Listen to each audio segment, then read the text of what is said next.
好，我们继续。我们在这个图的基础上，再完成我们单片机最小系统的设计。我们先调整一下，把它往下移一下，把它移到这边来。这块把它删掉。好，我们看这个复位引脚，实际上这就是一个上电复位，简单的一个上电复位。实际上就是上电这段时间，我单片机进行复位。复位的话，我是低电压复位，大部分的单片机都是低电压复位。那么低电压复位的话，实际上我很简单的，我们实现的方法是利用什么？就利用这个斜率，电压上升的斜率，本质上还是斜率和这个阈值来进行一个设计。我们设计的思路是什么呢？我们设计的思路就是上升的斜率和阈值。因为我们说，如果你是高电压复位的话，那就是下降也去做；低电压复位，我们就是利用这个上升也去做。所以我们说斜率和阈值它怎么讲呢？我们比如它这个样子达到某一值，那么这个地方是斜率，也就是说通过这个地方电压慢慢上升到某一个值，我们就说 OK 的。这个时候单片机就开始正常工作。那么这个地方它是属于一个低电压，这个地方是0伏，这个地方是0伏。那么这个地方假设单片机比如说它是2伏到 3.6 伏嘛，那么0伏到2伏之间它就是一个复位。实际上单片机内部复位的时间不需要这么长，但是我们长一点也没有关系，对不对？那么我们来看，我们进行斜率的一个分解，这个就是阈值，在这个期间它是一个上升的，我们给它分解的话，分解之后这一段我们就得出一个时间 t， 那么在这个时间 t 呢，就是我们复位时间，对不对？所以利用这个阈值，利用这个斜率，我们就可以把这个时间得出来。这个呢，就是我们一个复位的时间，对吧？这样看的话，我们来看，我们怎么样才能让这个慢慢上升呢？我们就可以一般的会想到用电容充电的方式去做。电容充电的话，可能就是说让这个斜率缓的话，充电的电流就要控制住。怎么控制充电电流呢？那很明显，我们就要加一个电阻，就可以控制这个电流。充电的电流还有这个上升斜率，就是由这个电阻和电容共同决定。那么电阻越大，斜率就越缓，这个时间就越长。电容越大，那么同样冲到这个阈值，时间也越长。那么我们通过改变电阻和电容来调节这个时间，当然这个时间也不要太长，太长的话单片机要等很长时间才开始复位，这样开始工作的时间就太长了。所以一般呢，我们这个取一个微秒级的，实际上就足够了，微秒级的就够了。所以我们看很多这个单片机这个复位电路，实际上是很简单。我们只要找一个电阻就行了。我们看一下这个电阻，要用贴片的，那么再找一个贴片的电容，这个地方一定要离这个广角的要近，我们把它连起来，找一个3伏的电源，再找一个，这样就可以了。那么问题是这个电容取多大呢？一般我们之前讲过，电容我们说充满，大部分的情况下，电容充电的时候，它这样就充满了，是吧？那实际上我们说，一般正常情况下，它上面那么长的一个周期，它要充至少5个时间周期，太长了。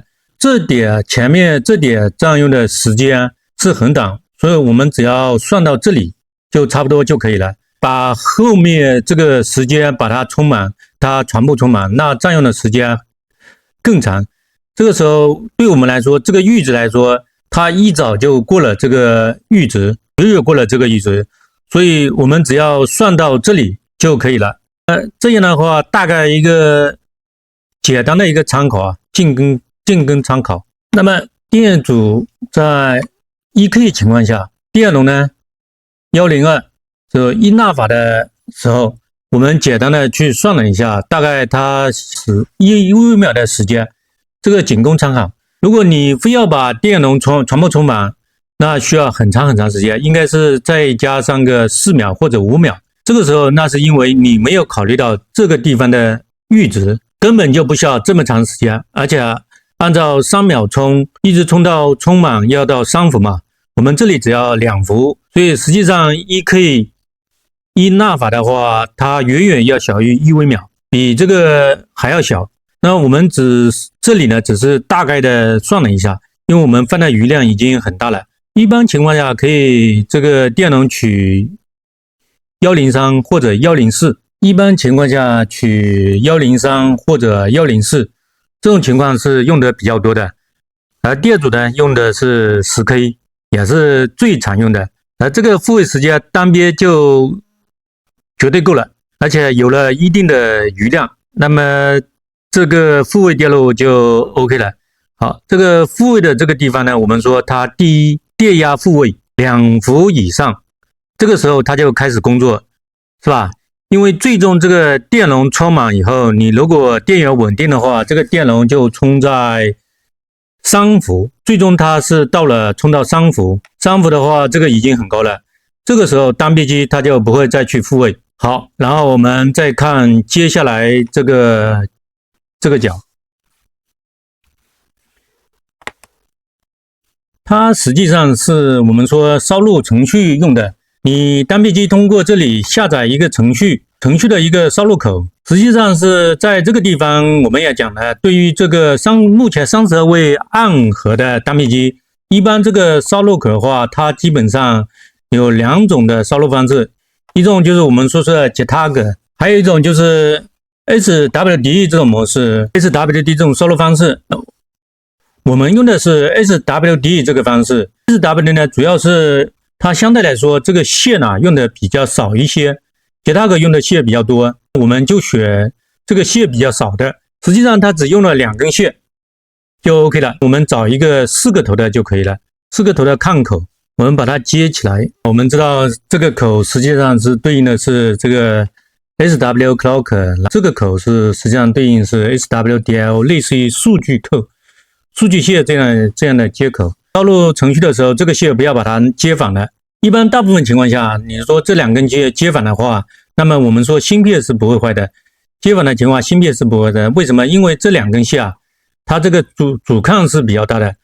我们从源回路内阻的角度去说，阻抗比较大，所以说哪怕你电压高一些，高于我们这个单臂机，但是你这个电阻大，所以它不会烧坏。所以说这2个阻抗比较高，阻抗高，我们放在这个中间，所以说它接反了也不会坏。我们在单臂机外围电路设计的时候，后面我们也会看到，说这个作为一个普通的 L 口，打个比方，我这里把它当成一个 L 口的话，那么我这里要输出，我找一个管子，用这个吧，接起来就是这个样子了。如果我这里输出某个值，比如说我要输出1毫安的电流，那么这里是3伏，这个电阻就 3K 不到，就 2.5 吧，那就 2.5。比如说我这里现在用的是电池，如果我在电源里面有8可电路的情况下，或者其他方面有高压的话，那么一旦坏掉，这里面可能就变成一个30伏了，从3伏变成30伏，就异常的情况下喷炸了。这个时候炸了以后，很多电路最终结果是什么？这个口就坏掉了嘛，你那边就要用热风枪把这个单臂机给它吹下来。如果单臂机是外面引脚的话还好一点，可以用电路铁这样把它换下来。但是你换单臂机的还是很麻烦的，这是很多工程师都头痛的问题。单臂机坏掉了，那么在这种情况下，我们一般呢就要把这个阻值取得大一点。比如说我这里取个 10K， 打个比方 10K， 那么这里选大一点，它好处是什么？短时间里面这里有个高压，这个管子炸了之后，这个角上面这个电阻损坏了，这个电阻等于给你来了一道防线，这个电阻损坏之后，那我们说后面的这个它也有阻抗的嘛，也就是说它就不容易坏，就相当于这里就成了一个保险丝了。这就是我们设计的一个小技巧。你电阻取得越小，你这边一旦出现异常的话，这边的 L 口就容易坏。那么你电阻取大一些，坏了也就是换个外围器件，所以你不要去换这个单片机就 OK 了。我保证这个单片机是好的。这就是考虑到一个维修的一个便利性，所以这个地方的阻抗要偏大一点，一定要注意设计的这个阻抗要偏大。说在设计高压的系统里面，经常会遇到问题，低压没有问题，低压应该是无所谓。但是你如果像我们在做4伏里面400伏的高压这种高压面前，你这个单片机被炸的是太正常的事情，所以说这个地方一定要注意，要偏大。它会很好的保护你这个单片机。有的时候我们看单片机啊，可能这个耐压是5伏，说我们这个口啊 L 口啊可以耐5伏的电压，实际上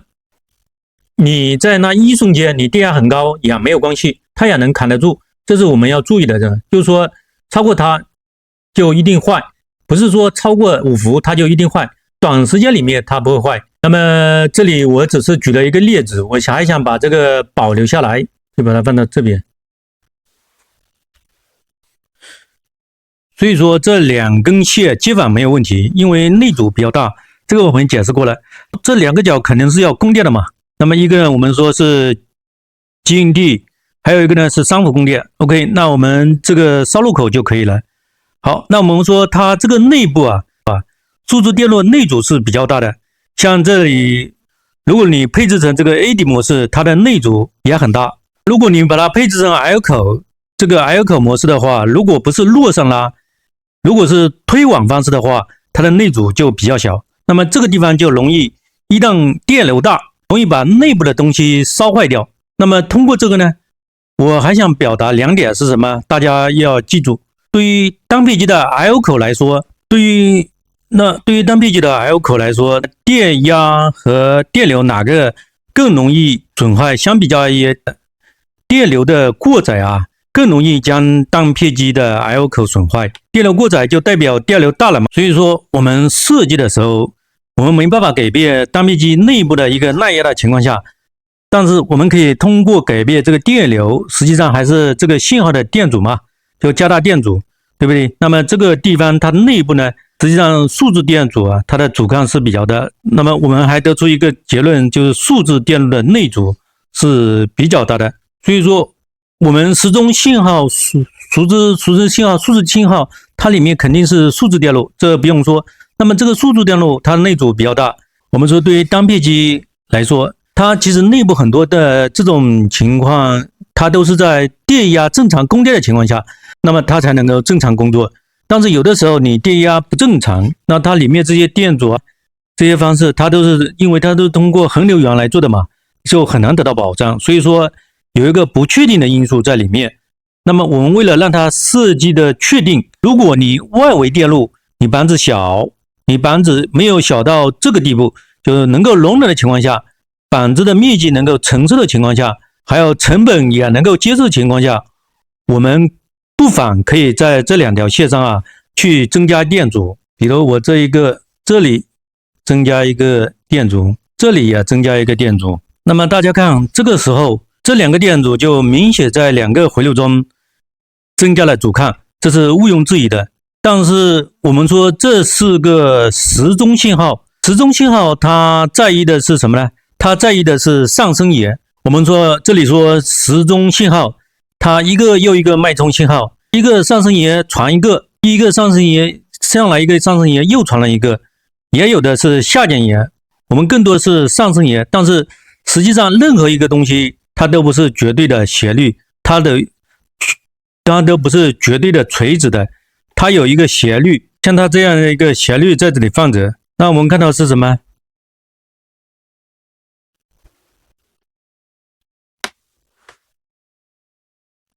实际上我们看到是什么呢？它都有一个斜率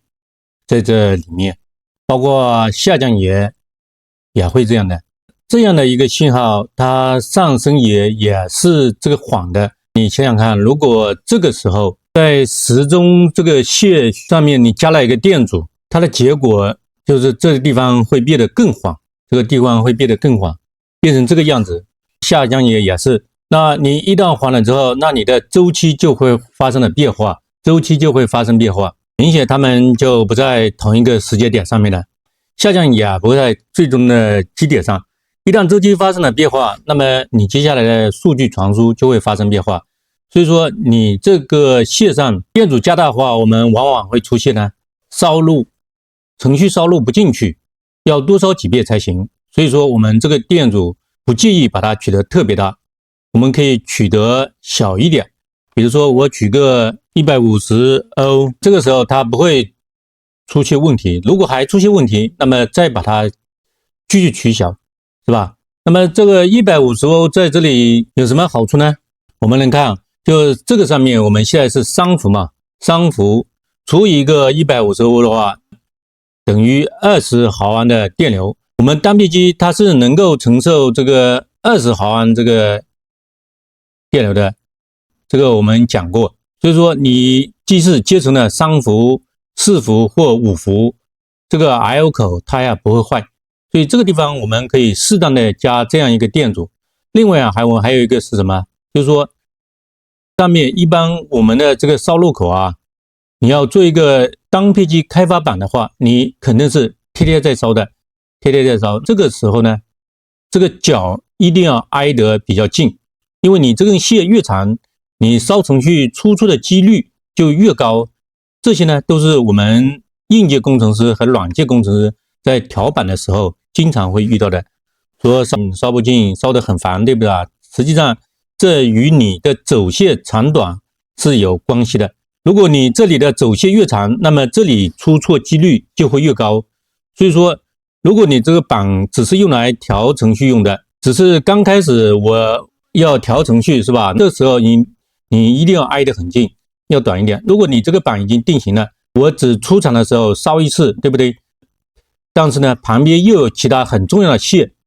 要走，很明显，这根烧录线这个时候不是最重要的，要优先去放置其他重要的东西。我这个可以适当的烧长一点，因为我只烧一次嘛，只要烧长一点就行了。有人说没有这个电阻也行啊，我现在用到现在也没有出现任何问题吗？是的，没有出现问题不代表以后不出现问题，也不代表你在其他项目上不出现问题。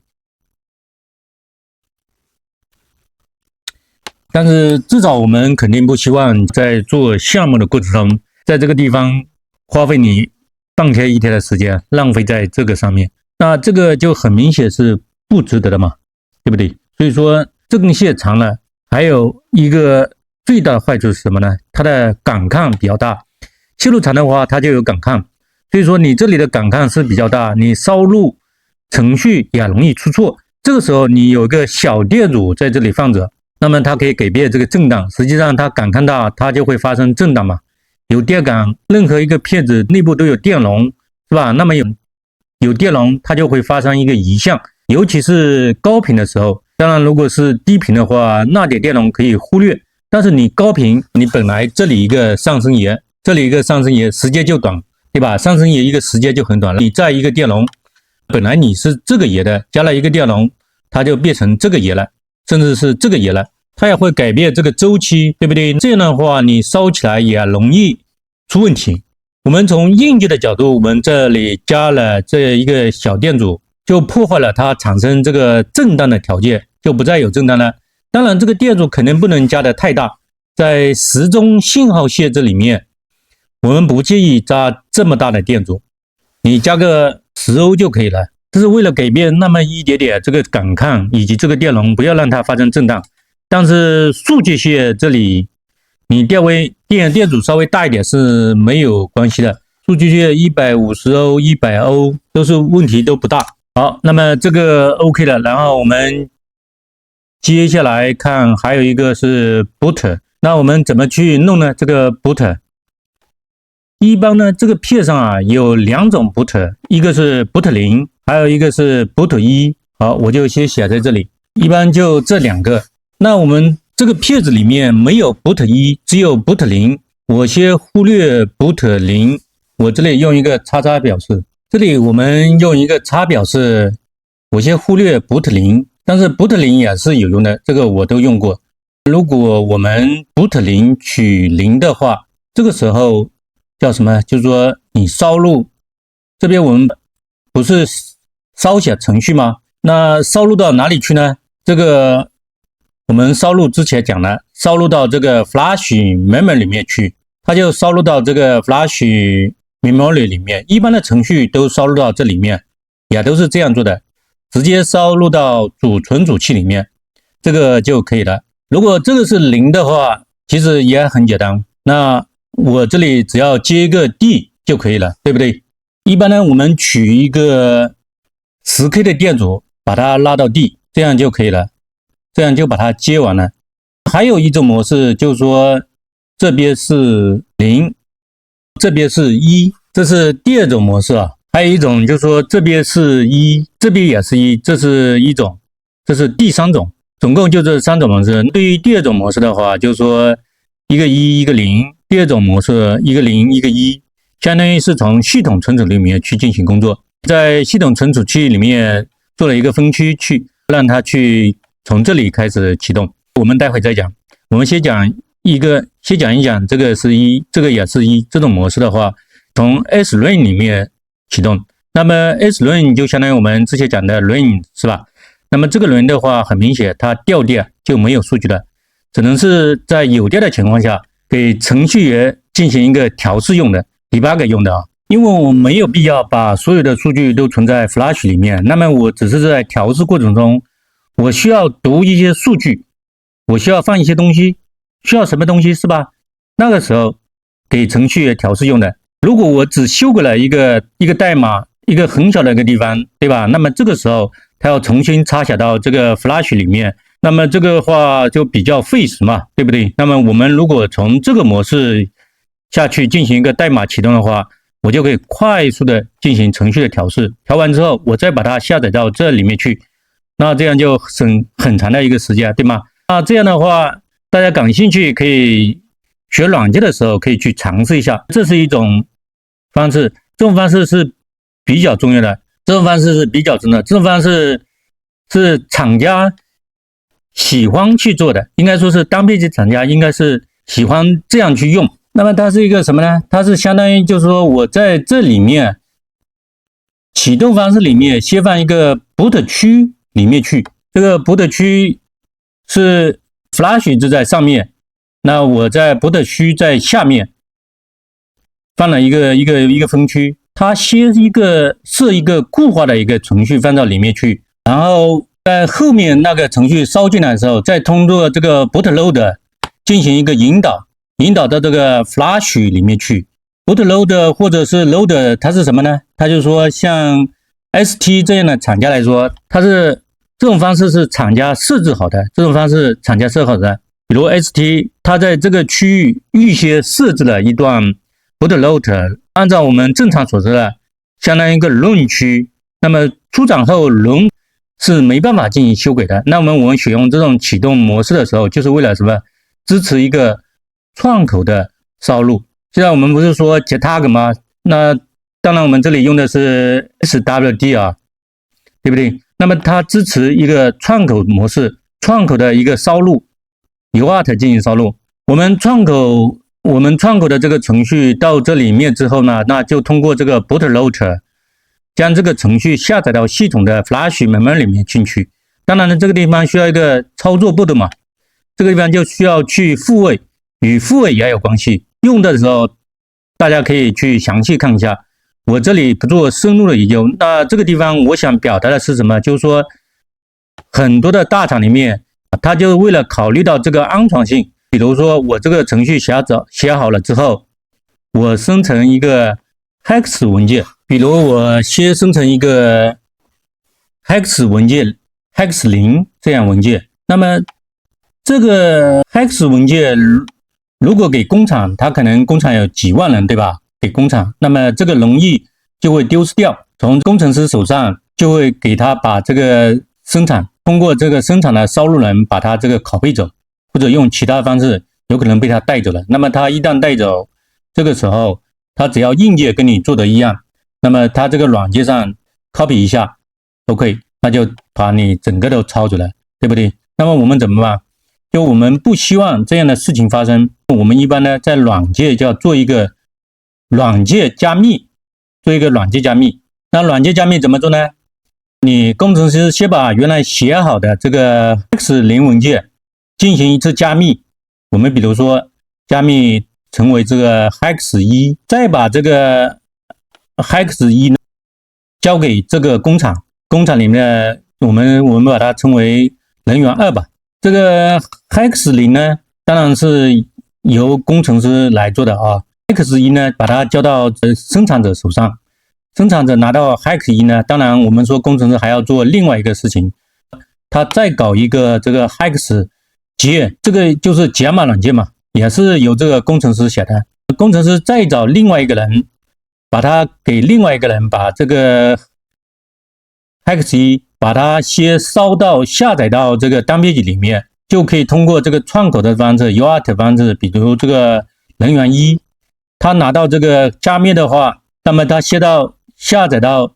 烧录到单编辑里面去，工程师呢再同时给这个员工拿到的这个 X1 这个程序，就两人来个不同的程序，员工啊再把这个 Hex1 烧录到这个已经有解码程序的这个单编辑里面去，单编辑它都放在这个 bootloop 里面去完成一个解码，就把这个加密的文件进行一个解码。因为我们说 Hex0 加密过变成了 Hex1 的，是不是啊？把 Hex1 解码在 boot 里面进行一个解码，当然这软件之间是自动解码，解码好以后，解码完成了以后，再把它通过这个 bootloader， 就是我们说的 bootloader 引导到单编辑的一个 flash memory 里面。虽然这样过程来说多了一步，原来我烧一个 Hex 文件到单编辑里面就可以了，但我现在两个人烧2次，这样的话程序就不会失窃。所以这个地方我们就会用到这个窗口去烧录这个方式。但是呢，对于绝大多数的人来说，我们只用了这个，后面这两个都很少去用，主要是用的是这个啊。但是呢，你到大的单位肯定是要这样做的，所以我这里呢就不考虑那两个了，我只是把我做过的跟大家稍微去分享了一下。那这个地方我们就是这个0就可以了，直接烧录到 Flash 里面。好，然后这个地方是 PA0，我们先上到这里休息一下。